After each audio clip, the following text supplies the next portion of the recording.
On this episode of AvTalk, the Air Current's John Ostrower joins us to discuss the FAA's ungrounding of the 737 MAX, Norwegian enters bankruptcy protection, and the Korean aviation industry is undergoing very big changes.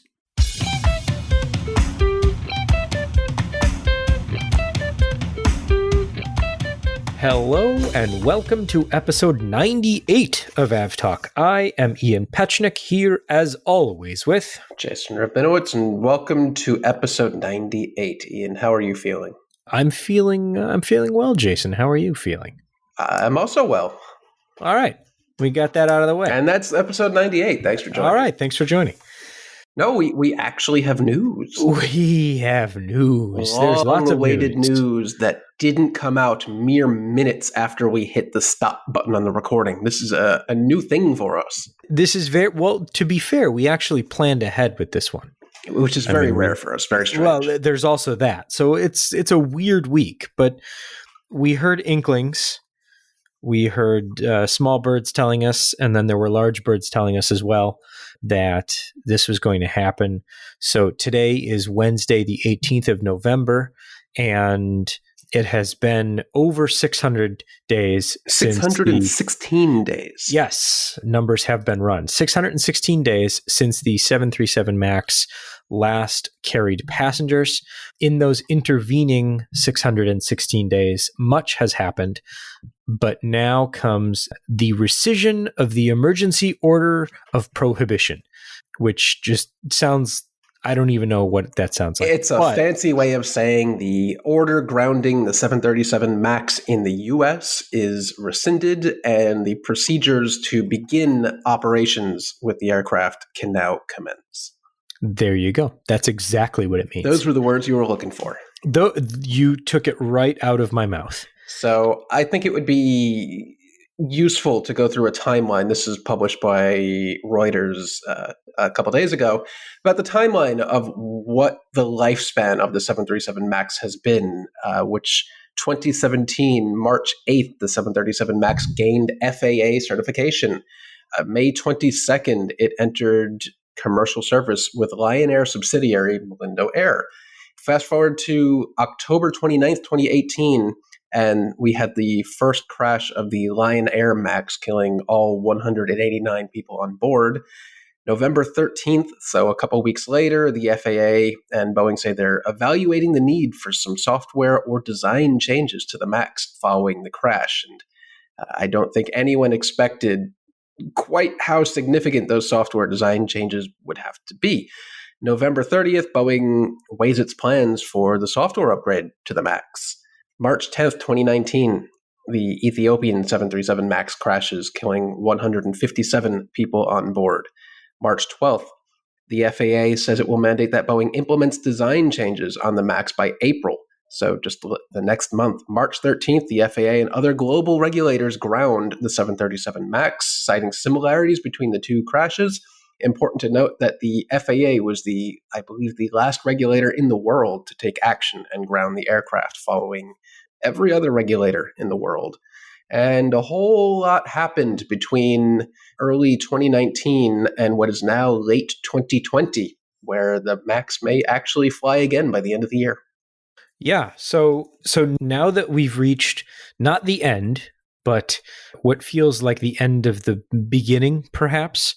I think we're beyond that. I think we're at the middle of the end. We're at the beginning of the end. Are we? I think. Okay. I hope. Well, to figure out where we are and how we got to where we are beyond a timeline, but to really dig into what's been happening inside Boeing, inside the FAA, and at the airlines, we are going to have our good friend and frequent guest, the editor of the Air Current, John Ostrower, join us in a little bit to talk about all things 737 MAX, all of the changes that have been implemented, all of the changes that will be implemented as the aircraft returns to service, and really what the situation is as far as this aircraft is around the world, because the FAA ungrounding is just the first step in getting the airplane back into service worldwide. This only applies to US-based operators and to Boeing as far as delivery processes can begin. But, today Canada came out and said, well, not so fast. We're going to have some things to say about that. Brazil said, we're still looking at it. And importantly, China has said nothing.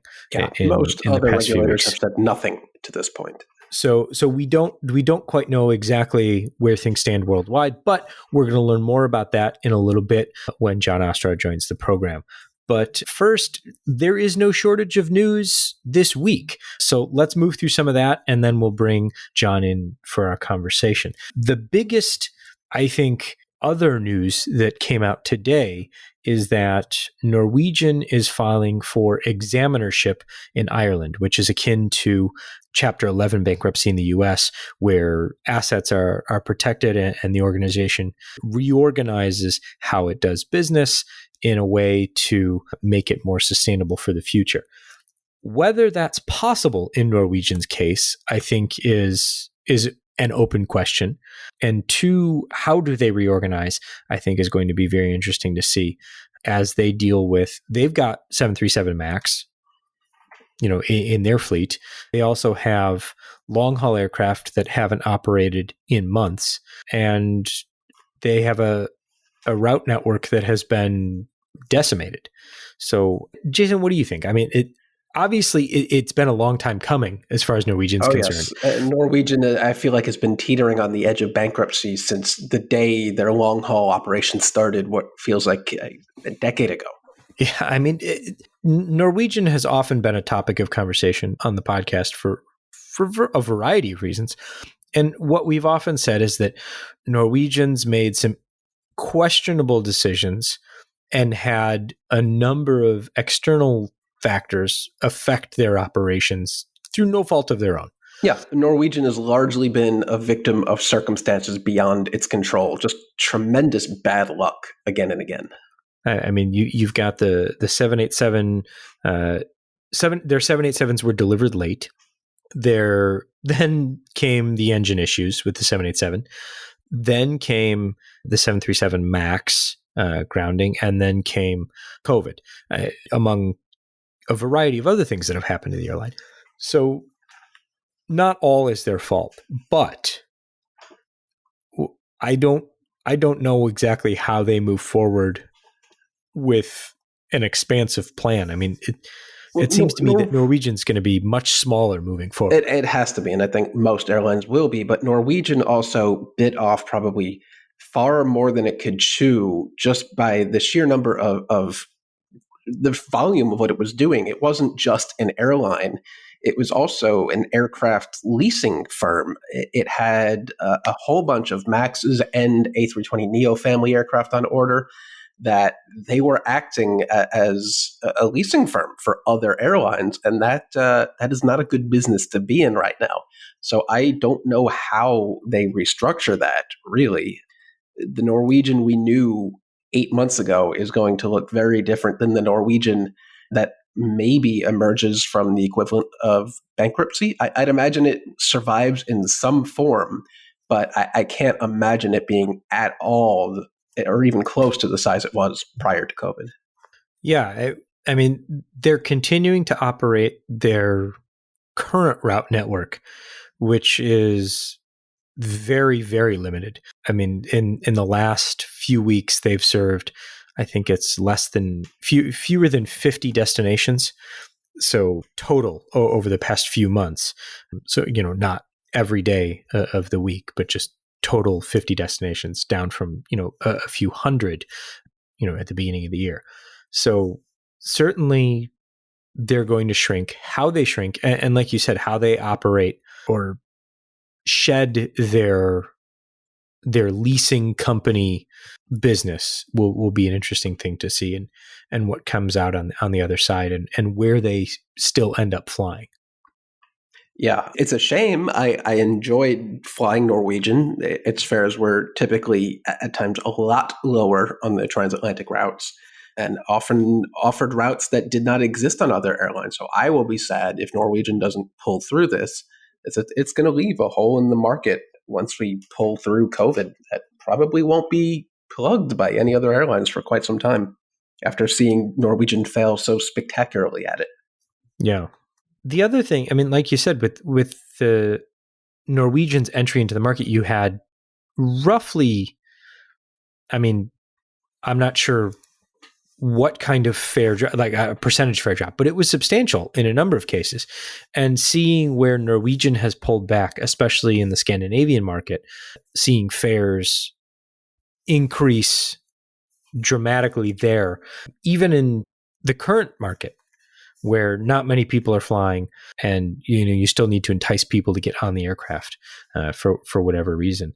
I mean, I think, yeah, you're right. We're only going to see the fares go up further in other places, or just the routes don't exist at all. Oh, yeah. I mean, when I flew out to the Flight Radar 24 holiday party a couple times, I flew Norwegian, I think one time through Copenhagen and one time through maybe Oslo, or maybe that was the same trip, round trip. But Norwegian was a reasonable, I think, maybe $500, $600, $700, whereas the only other options were like in the multiple thousands of dollars for an economy trip, I think, because it always happens to coincide with the Nobel Prize week, I guess. And I guess Nobel Prize winners don't fly Norwegian, so the prices never went up. But those are trips I would not have been able to take without Norwegian. Which is kind of ironic considering how many Nobel Prize winners are on the tails of Norwegian aircraft. That is a good point, isn't it?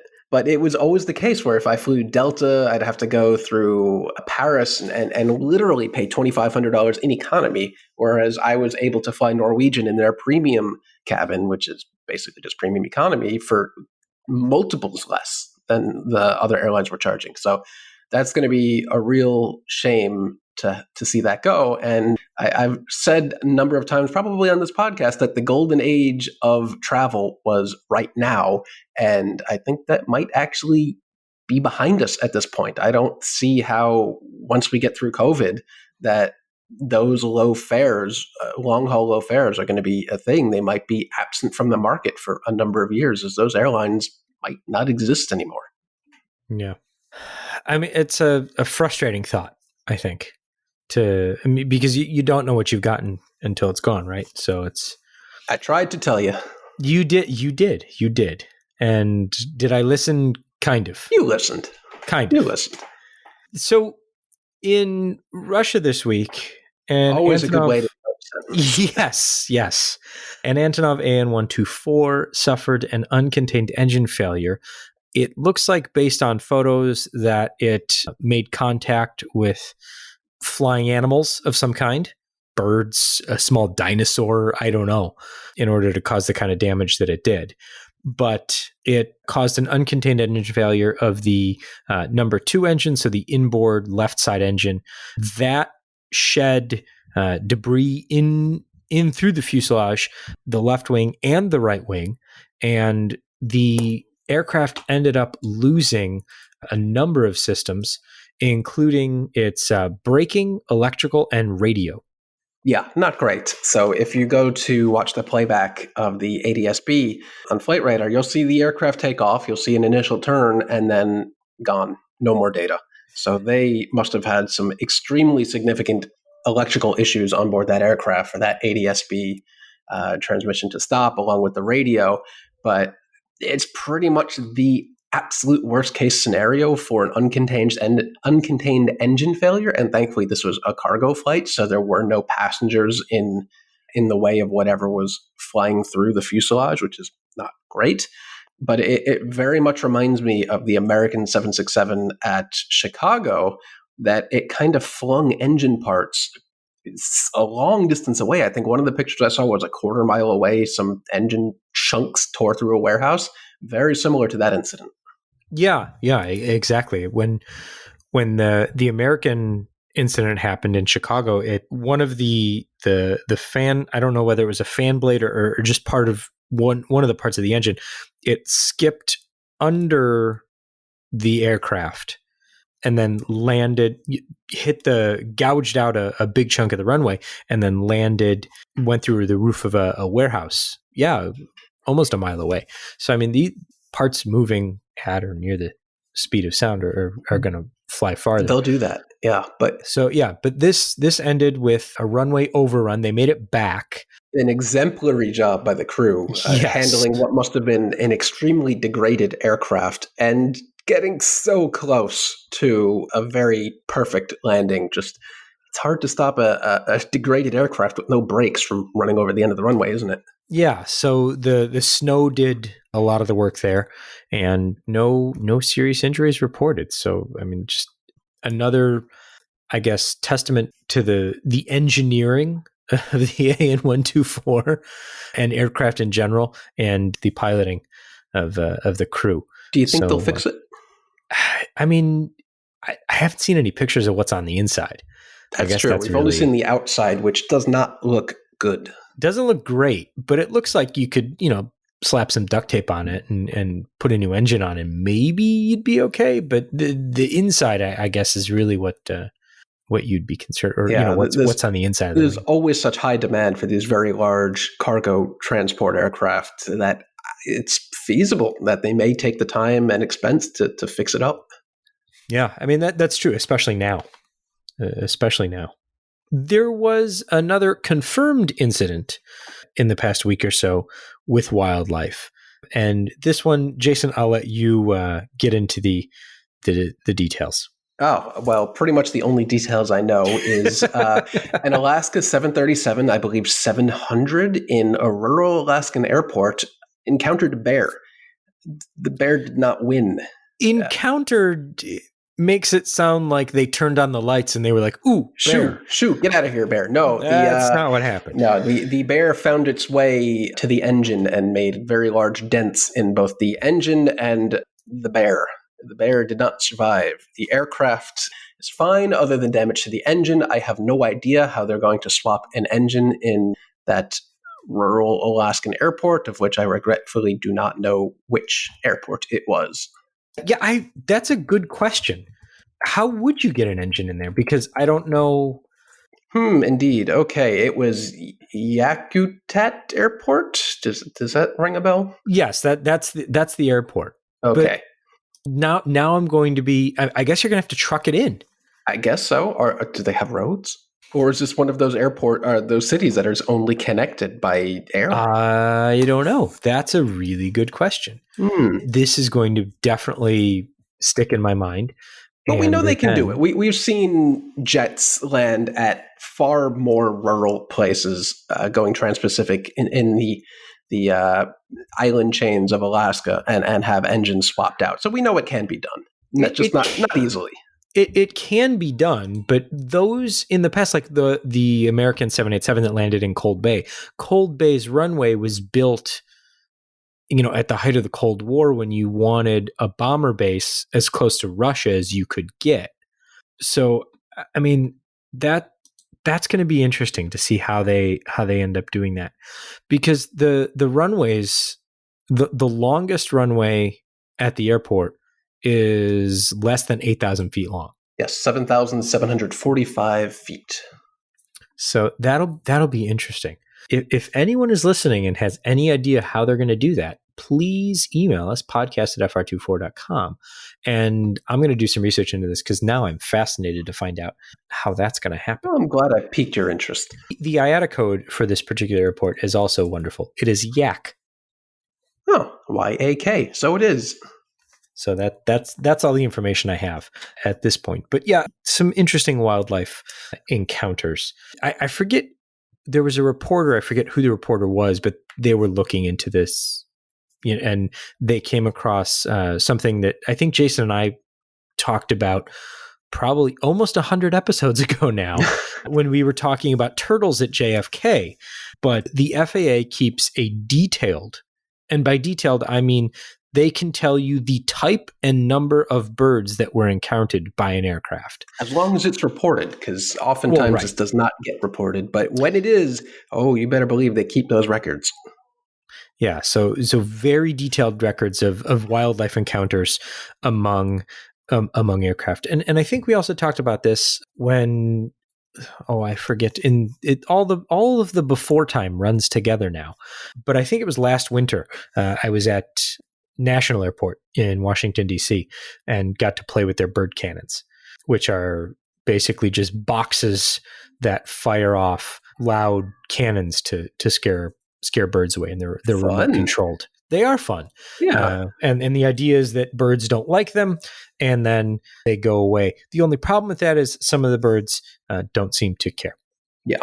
And since we bring up runway turtles, I do want to just give a shout out to Fifth Hammer Brewing, a brewery here in Long Island City, just actually released a beer called Runway Turtles.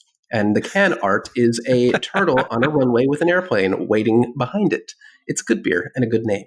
So for those that don't know the story about the runway turtles, JFK Airport in New York is, I don't know if you would say this, helpfully, maddeningly unhelpfully situated in a marsh. You could pretty much rename it JFK International Airport and Wildlife Sanctuary. Right. And so the mating season of the turtles takes the turtles from one side of the airport to the other, often across the runway. So it's not uncommon for traffic to be halted while turtles are scurrying around the airport. That's a fact. I mean, I guess, is this like a thing now where if something's popular enough or something like that, you get a craft brewery to do a beer for it? I don't see the problem with that. I don't have a problem with that either. I'm just saying we need to be cool enough so someone will do a craft brewery. Yes, so runway turtles are officially cool enough to have a beer named after them. We, sir, are not. No.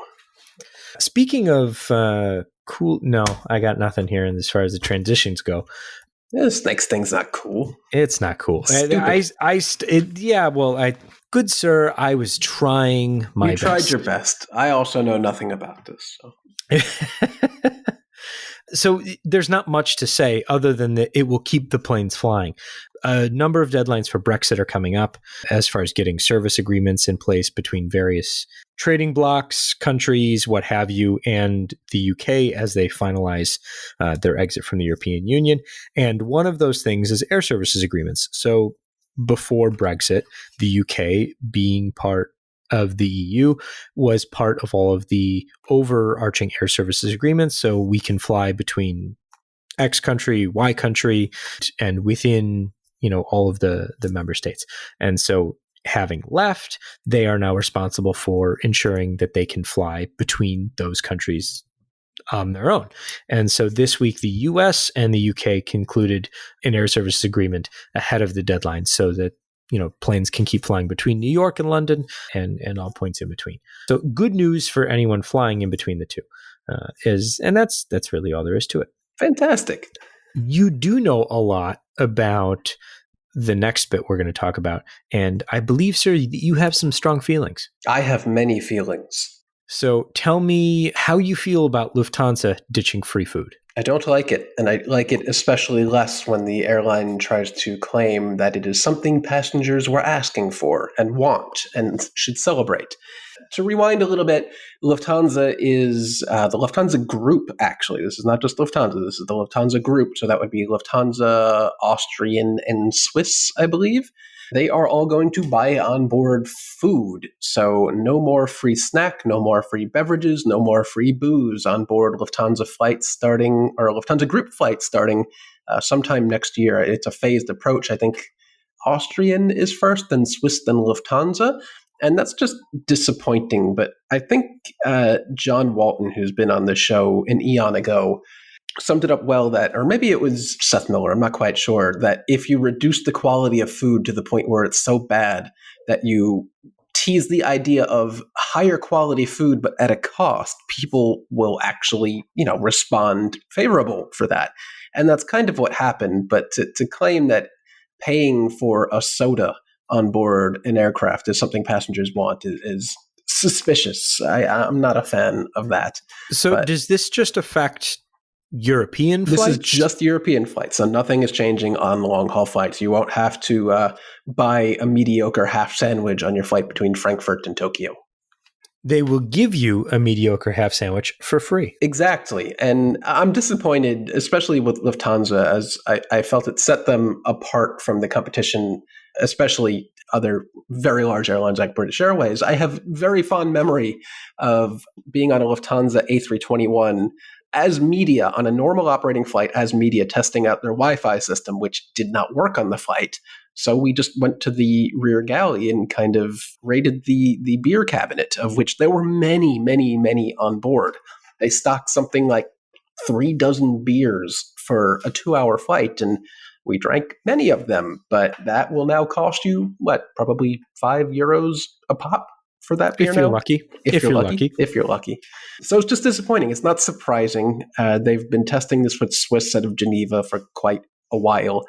But yeah, not great. On that note, let's take a quick break, and we'll come back with John Ostrower and really get into where we are with the 737 MAX and what's going to happen over the next 6 weeks or so as airlines get ready to return the aircraft into service. So stay with us. We'll be back in a moment.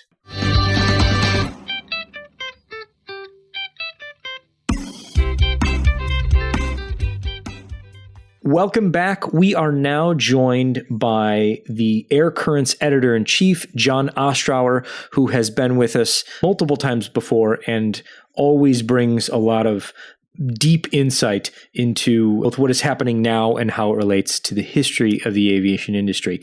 And for that, we turn to him once again. John, thank you so much for joining us this week. Good to be back with you guys. John, welcome back. There's no one I'd rather have right now explaining this situation than you. So I'm tempted just to say 737 MAX, tell me a little about it. But I feel like that would take us way too far over the horizon. So let's just stick with what happened today. What actually happened today? What did the FAA do? What is the, I don't want to say legal significance of that, but regulatory significance of it? And then what's going to happen over the next few weeks in the U.S. as U.S. operators begin to get this aircraft back into the sky? Well, this moment today, so it's Wednesday, November the 18th, 2020. Today, the FAA officially rescinded its grounding order for the 737 MAX. Go back 20 months ago, and the FAA was actually the last regulator to ground the airplane after the second of 2 crashes, that one being Ethiopian. And that kicked off a whole crisis, which involved either the Chinese grounding the airplane and other regulators that followed, ultimately culminating with the U.S. So that over the last 20 months, effectively, Boeing has been on a sprint with regulators trying to identify what needs to change about the MAX to make sure that it is as safe as can be produced and delivered today. And effectively what we got was the culmination of many different reviews. Some were internal to the FAA, some were from the NTSB, some were with a joint technical review from international regulators, from congressional investigators, from the DOT itself. I mean, this process has been exhaustive in its scrutiny of Boeing and how the MAX was certified by the FAA and the design that ultimately was fielded in the flight control system, which has been at the center of all of this since these 2 crashes. Today, what we got was the FAA saying, yes, the changes that Boeing is making to MCAS, this is the system that at high angle of attack to compensate for the handling of the airplane, the size of the engines, and other things that we've talked about many times, that essentially will bring the nose down to reduce the risk of a stall and also match the handling characteristics of the older 737s. So what Boeing did was they revised the software and they made sure that the system now uses 2 sensors cross-checking each other to see if there's a disagreement in the sensors. Because as we saw with Lion Air and Ethiopian, erroneous data was activating this flight control function, forcing the nose down repeatedly. So we have approval of that software. We have approval of the revised training that goes along with this, which is different procedures for various failures and non-normal scenarios in the flight control system that allow pilots to respond more appropriately than what happened in some of the crashes back in 2018 and 2019. And we also have approval of wiring changes to the airplane, which actually were unrelated to either of these accidents, which came out of the scrutiny of the airplane. There's a huge package of things that are coming that are going to be, essentially installed on every single 737 MAX before it can go back in service.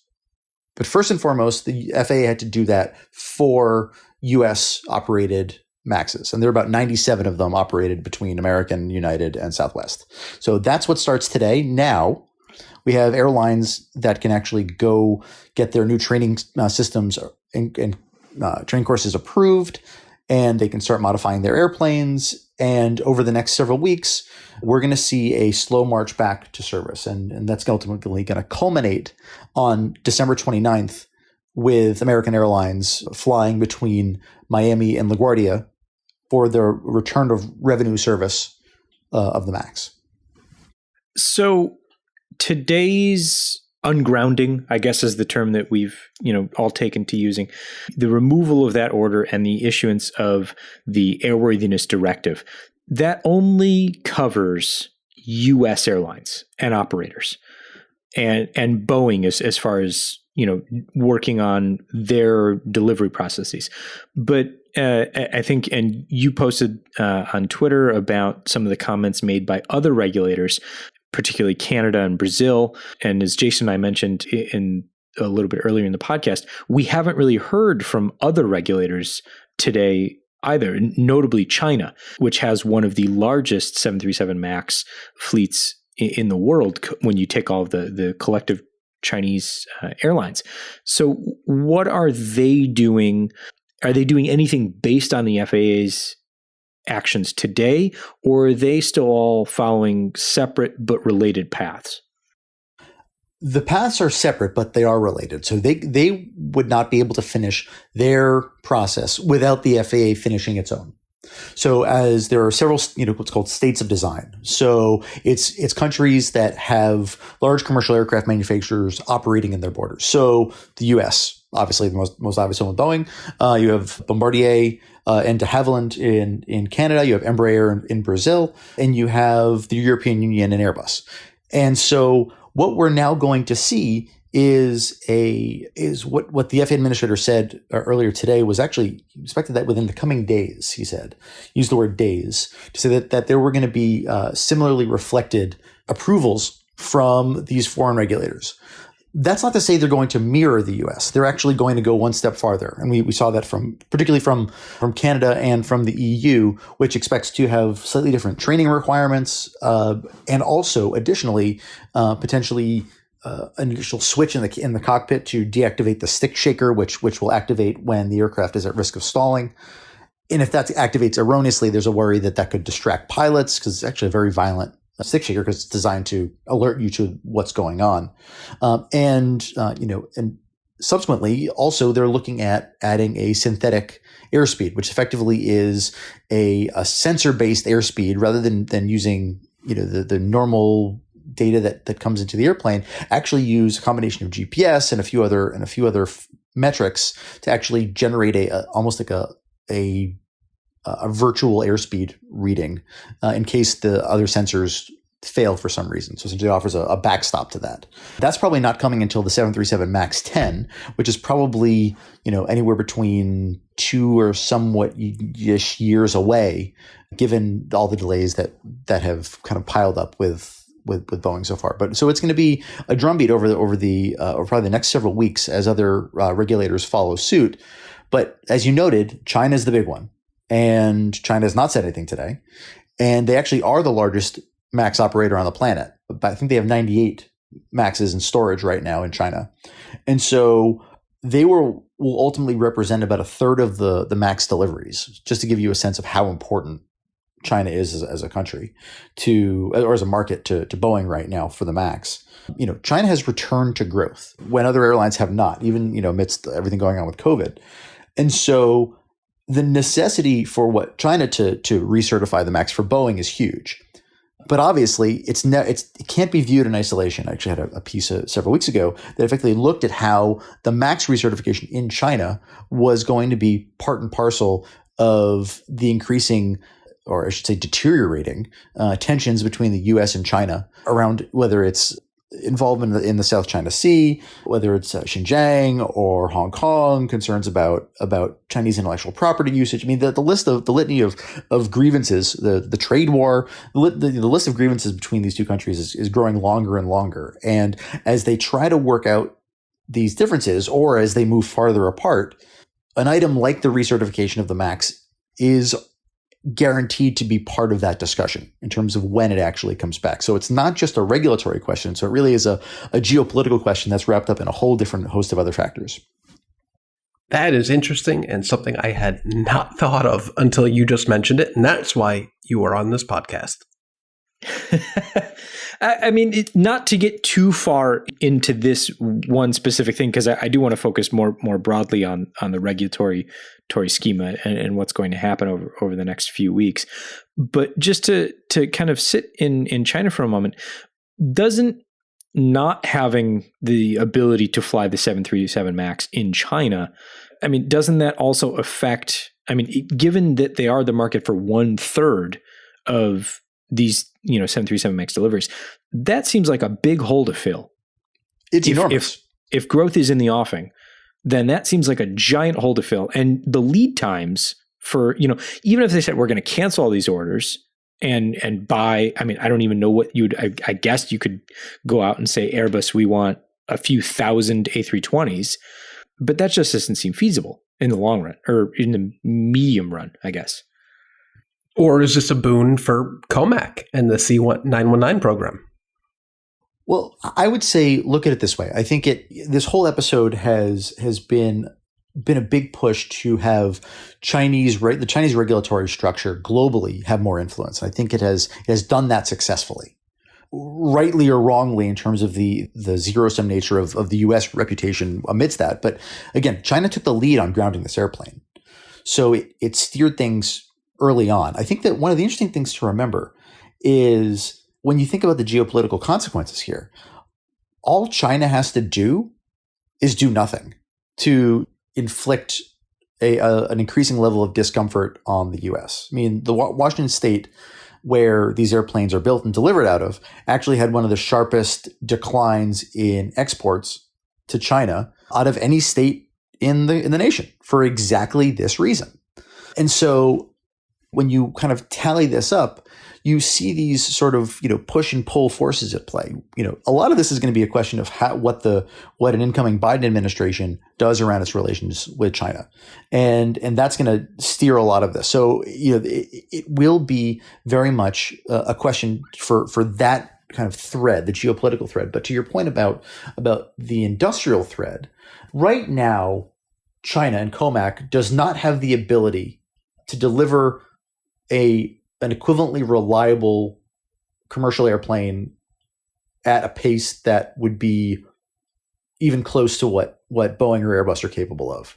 One sort of notable subnote in all this, when Boeing actually put out its revised forecast for what they thought the airplane market was globally, they actually reversed course on one particular area that I thought was incredibly interesting. They actually said that the market for regional jets globally was actually going to start to grow again. And I looked closer at the data and it said, well, okay, so the estimate was that over the next 20 years last year, that there were going to be about 120 regional jets needed in China. This time around, here we are in 2020, over 20 years, they're now saying it's 380. And so that's a huge spike in the number that are required. It's kind of law of small numbers in terms of the increase, but to from one year to the next to point in that direction, it really tells you that Boeing is starting to look at China as a market that will increasingly be a receptacle and the sort of crucible for its own aerospace products. Because they said, I asked them directly, I said, what do you attribute this to? I said, well, the ARJ21 is going to be delivered in greater numbers to the airlines. So you really start to see the influence of Chinese products on Boeing's thinking about the market there. So absent Boeing, at least in the interim, does Airbus take a larger piece of this?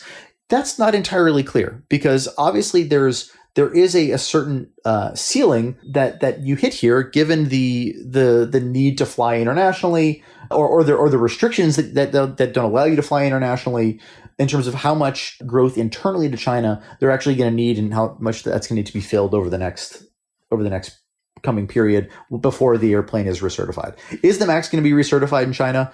Almost certainly. I think the big question is when, and ultimately what is going to come along with that relative to orders, to foreign policy changes, to a lot of other different factors that some have absolutely nothing to do with aviation at all. Let's turn back to the aviation question and talk about some practical aspects of the order that was issued today in the Airworthiness Directive. So each aircraft needs new flight control computer software, it needs new MAX display software, and it needs what is really going to take the most amount of work is the horizontal stabilizer trim wire routing. How much time are we talking about per aircraft? When Boeing first actually started the modification process for the wiring in particular, because that is the time-consuming one, you're absolutely right. That's the only physical change that's actually being made to the airplane, mandated by the FAA right now. That was estimated to take about 5 days per airplane. That's probably going to be more like 3 to 4 as they kind of get into a rhythm at it, different airlines, and also Boeing at its own operations to get completed airplanes out the door.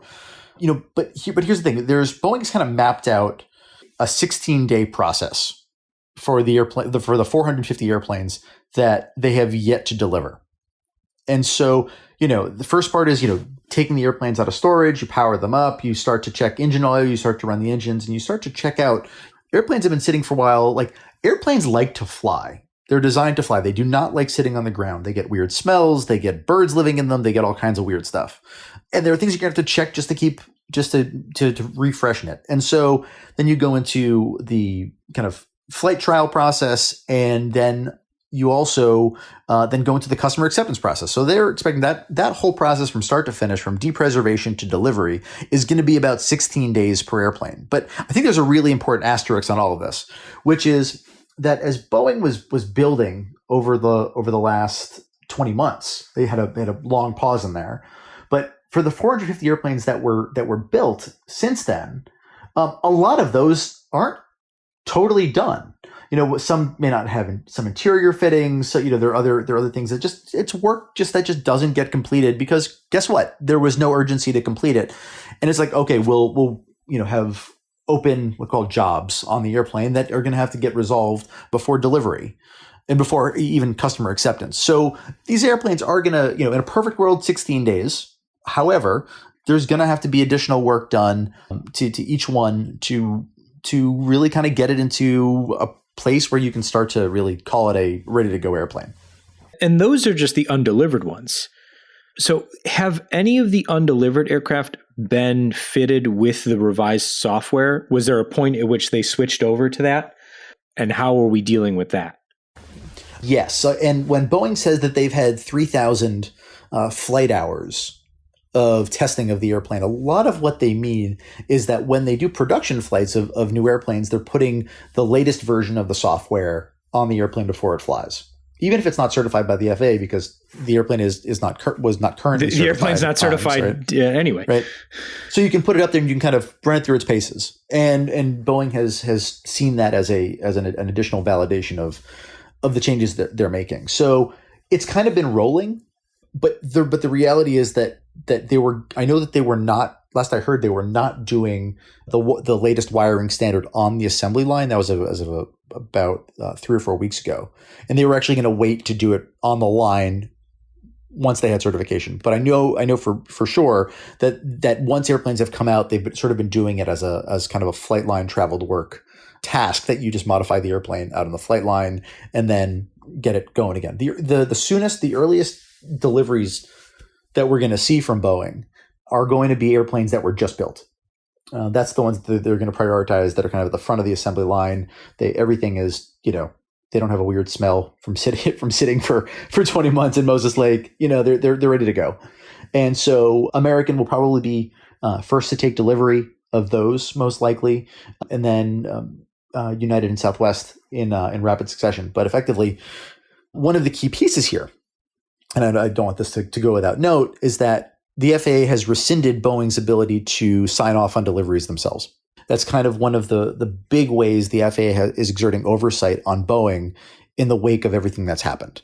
And so effectively an FAA inspector is going to inspect, or an inspection team is going to inspect every single part of every single plane before it is given its FAA airworthiness certificate to be delivered. And that's about an 8-hour process from what I understand, beginning to end. And so that obviously adds time to it, but I think Boeing ultimately wants to get to a tempo where they can do effectively an airplane a day. And by the way, if you do an airplane a day, you're into 2022. Wow. And I wanted to change gears a little bit to something you had tweeted earlier today, that you had asked the FAA, the administrator, Steve Dickinson, if the FAA failed to properly certify the 737 MAX. And he had said, I would agree with that.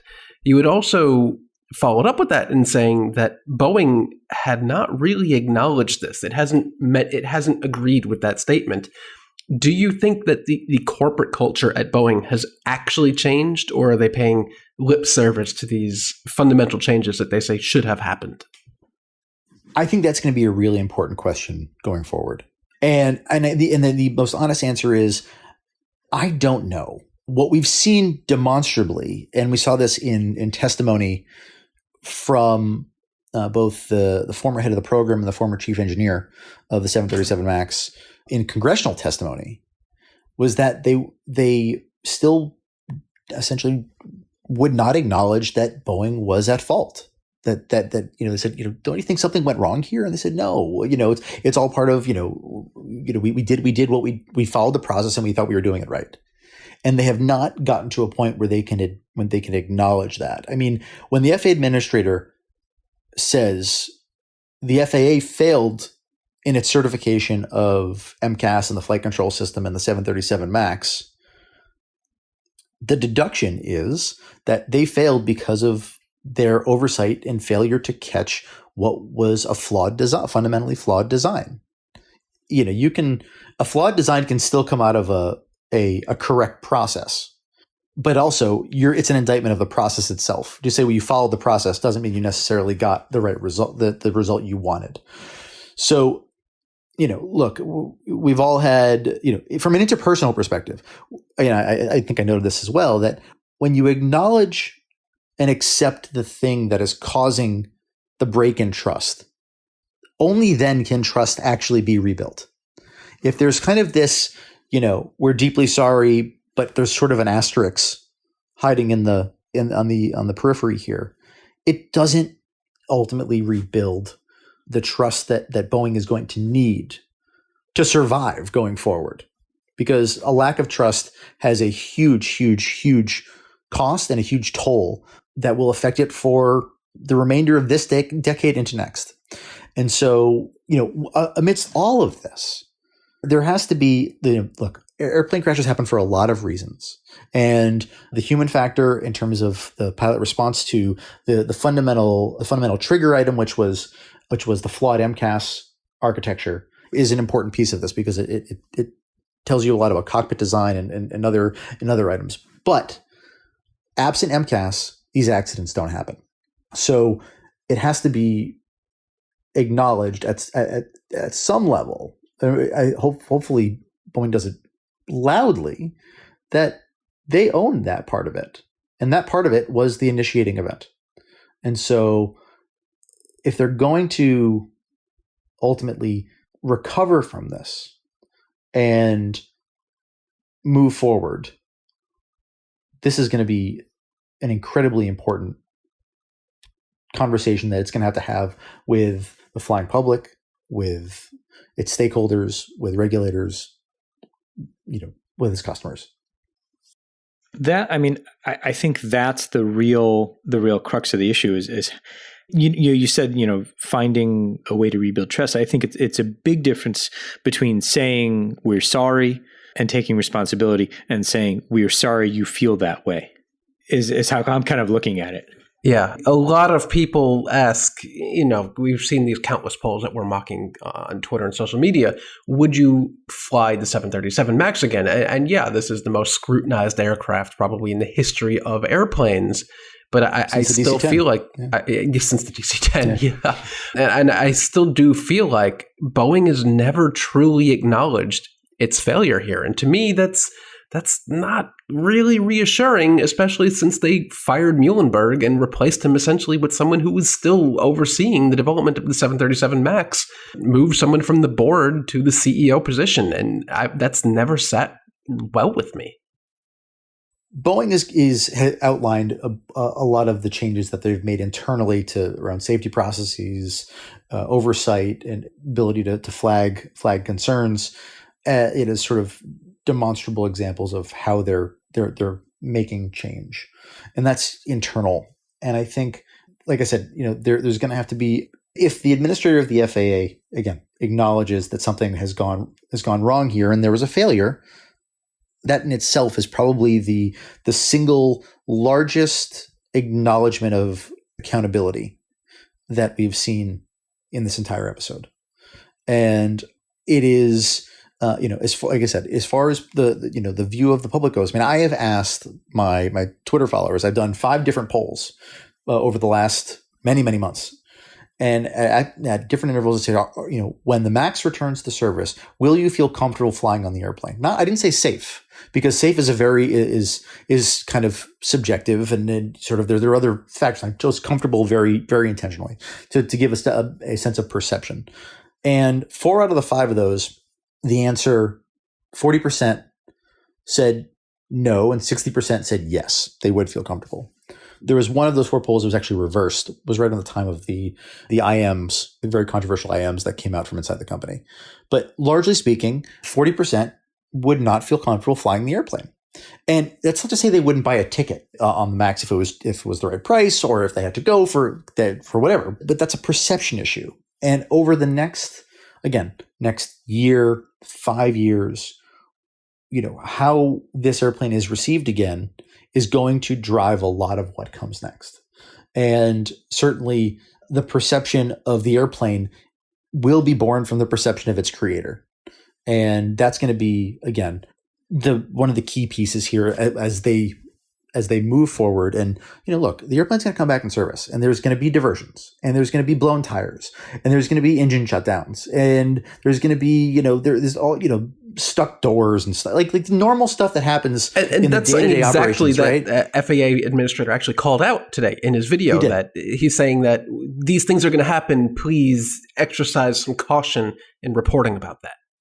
Exactly. And look, we live in a social media age, and there's going to be intense scrutiny on this airplane, just as there was intense scrutiny on the 787 after it came back from its grounding back in 2013. So ultimately, the best, in addition to, I think, accepting the same conclusion that the FAA administrator has reached about the process and about the design, a lot of this is going to be a very long, what is hopefully a long, slow, and boring process of the airplane, every airplane flying day in and day out and just earning the trust back to a point where people have more positive associations than not. And that, you can't flip a switch and have that happen, and one of the big lessons just of the DC-10 in the grounding in 1979 was that, like Boeing, McDonnell Douglas didn't really say anything at the time the airplane came back in service. They kind of let the airlines speak and take the lead on it. It was only until a year later that the reputation of the airplane was still really battered, and customers were avoiding it. And they decided that they needed to do something. So they started this big, huge media campaign around it. And all it did was serve to remind folks that the airplane had been involved in fatal crashes the year before. So there's going to have to be a sort of a foot on the brake, I think, historically speaking, to say, okay, wherever things are in a year, the moment you put it back in the news as you're saying, hey, this airplane is safe, and you start a big marketing campaign, you're going to run into the exact same problem as you did in 1980 when when all the press coverage and media coverage on TV of this new ad campaign was accompanied with footage of the wreckage from these crashes. And so you end up, reinforcing that. One last question for you, John. I think this is more of a marketing question, but does the MAX name stay? I think it fades away. I think it will be called the MAX family of airplanes by Boeing. I think it'll become just the 737 for airlines. And I think just let it just kind of fade into the background. I mean, there at some point there will eventually be more MAXs, assuming the backlog is fulfilled, than NGs. And so it just becomes the 737. McDonnell Douglas tried to rebrand the airplane, and they actually ended up rebranding another one of their airplanes to kind of move it away from the DC-10. And that was the MD-80, which started off as the DC-9 Super 80. So that was a combination of trying to bring the company together in terms of the St. Louis leadership trying to take ownership of what was going on with the commercial aircraft division, but it was also because of the DC associations that were left over from Chicago. So as you kind of dig into that, I think, Dave Calhoun kind of hit the nail on the head. Is you're not going to market your way out of this, with some campaign or rebranding or whatever. But I think over time, the MAX will probably still stick for a long time. But I think as far as an official moniker at airlines, I think it's going to fade away. I cannot wait until the 737 becomes boring again. I'm looking forward to that when it's just a boring airplane that you have to fly because that's what's between Chicago and New York. I'm looking forward to that. John, thank you so much for coming on and explaining all of the news today. I know you've had a long day, and so we'll let you go. But thanks as always for joining us. We appreciate it very much. John Ostrower, the editor-in-chief of The Air Current. Thank you, sir. Thank you, John. Thanks, guys. Always great to be with you.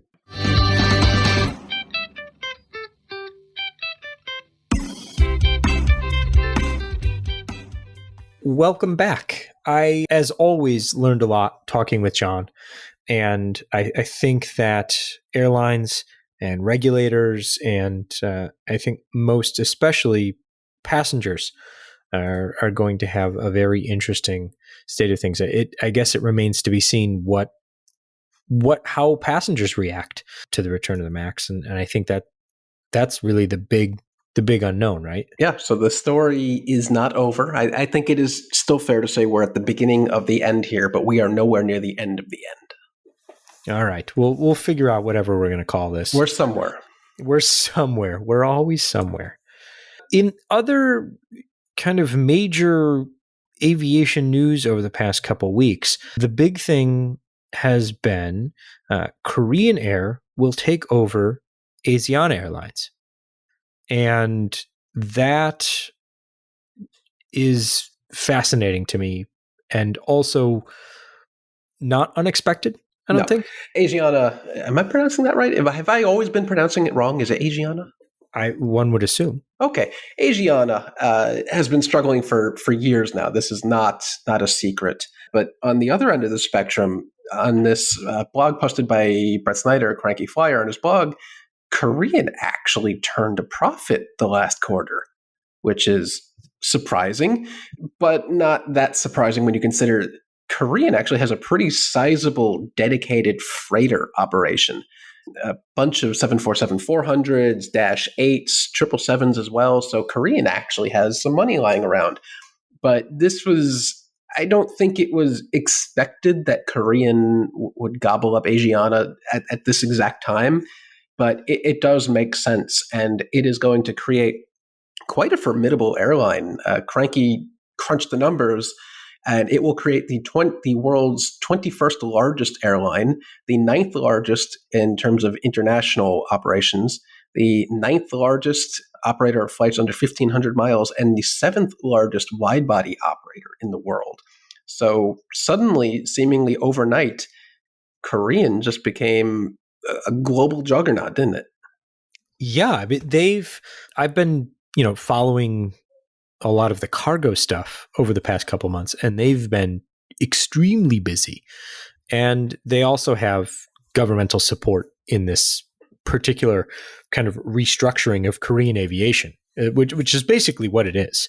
And so I think that this is going to be something where they're coming at this from a twofold. One is a commercial perspective, right? But then the other is it solves the Asiana problem. That's pretty much it. The market just can't sustain two major global carriers like that. Even with South Korea's massive domestic network. Remember, Seoul to Jeju is the world's busiest route in terms of just sheer volume of passengers, and it's still quite a huge chunk. I think Cranky said Korean's domestic revenue was 24% just from domestic operations in the third quarter of 2020. That is huge for a small country. Yeah, and especially given the current circumstances. Though South Korea has done much better at dealing with COVID than a lot of other countries. So they've begun the process. I think there are still lots of approvals to go through, and then the actual consolidation process will take place, I think, in 2021 is when you'll start to see things actually kind of come together. And it sounds like they're going to keep both airlines operating, or both brands operating. So it'll be interesting to see how they end up doing that. Right. And there's not a ton of fleet harmony between the two. They do both did operate the A380. We'll have to see I was going to say there's a lot of harmony in retiring the A380. Yeah, exactly. So they'll probably both agree on that. But while Korean went with the 787-9, Asiana went with the Airbus A350. So that is not totally aligned. And most of Asiana's narrow body fleet is Airbus, while Koreans is Boeing. So that's not a ton of fleet harmony going on there. Yeah, and it's something that I'm sure they'll address over time, especially with taking older aircraft out of the fleet and things like that. But if American can do it, Korean can do it. I was just going to say, if American get down to what we talked about last time, 4 fleet families, then I'm sure Korean will be able to manage just fine. Some encouraging news out the past couple weeks with vaccine trials, COVID vaccine trials, and their effectiveness and things like that. That's very encouraging on a general scale. One of the things that we've been looking at, and John Walton did a great Twitter thread that I'll toss in the show notes because it's worth reading in its entirety. But we're discussing, we talked a few episodes ago about a report came out. I forget who wrote it, whether it was IATA or somebody said we're going to need 8,000 747s to transport the vaccine. That stupid thing. No, you need 8,000 flights, not 8,000 airplanes. Right. Or something like that. Yeah. And so the idea was that, you're going to need to transport a lot of vaccines. Obviously, they won't manufacture all of it at once. That's not how it works. And they won't need to transport them all at once. That's also not how it works. But another wrinkle that was less talked about at the time, but is getting a lot more attention now, is how the vaccines need to be transported. One of the issues is the temperature at which the vaccine needs to be transported and stored before it is used for it to remain effective. And the first vaccine that was in the news last week was the Pfizer developed vaccine. And the issue there is it needs to be transported at something like -70 Celsius, which is colder than most storage and aviation, transportation systems are used to doing things at. So there are some unique challenges there about keeping the vaccine cold enough while it's being transported. And there was an interview with Cargolux's CEO where he was talking about that and some interesting things there. So we'll put that in the show notes as well. The second vaccine that showed some promise was the Moderna vaccine, but that only needs to be stored at negative 20 Celsius, which is well within the range. Yeah, only stored at negative 20 degrees Celsius, but that's well within the range of existing transportation, aviation transportation infrastructure. So certainly something that is very encouraging there. Yeah, so there's a great video published a month ago from Wendover Productions detailing this exact situation, distributing the COVID vaccine in extremely low temperatures, and it goes quite in depth about the transport chain and the struggles of shipping something at this temperature and how the supply chain just really wasn't built for that, but how many different pieces of the chain have been upgraded, including airlines, in expectation of this exact scenario. So it'll be interesting to see how things ramp up, especially when a vaccine or vaccines are approved, and then how it's distributed. And we'll certainly be following that very, very closely. On the heels of that, Boeing issued their world air cargo forecast this week, and they're looking at 4% growth in the air cargo market, year over year, saying that for the next 20 years. And then, there's more cargo aircraft. We need more cargo aircraft. Airplane seller says more airplanes need to be sold and converted by Boeing. Yes. So, but the actual the numbers is not what I wanted to talk about, because as we've talked about before, studies commissioned by people that have a vested interest in the outcome of the studies, not exactly known for their, I don't want to call it not reliability, but outside influence. But the moral of the story here is we're looking at other airlines investing in combi aircraft and things like that, and also converting things like the 777-300. So that'll be, very interesting to see how much of this goes to purpose-built dedicated freighters and how much of it comes from converting existing passenger aircraft. And I feel like the latter is going to be the clear winner here. That we might get our hands on a 777-300ER if we play our cards right, Jason. Let's do it.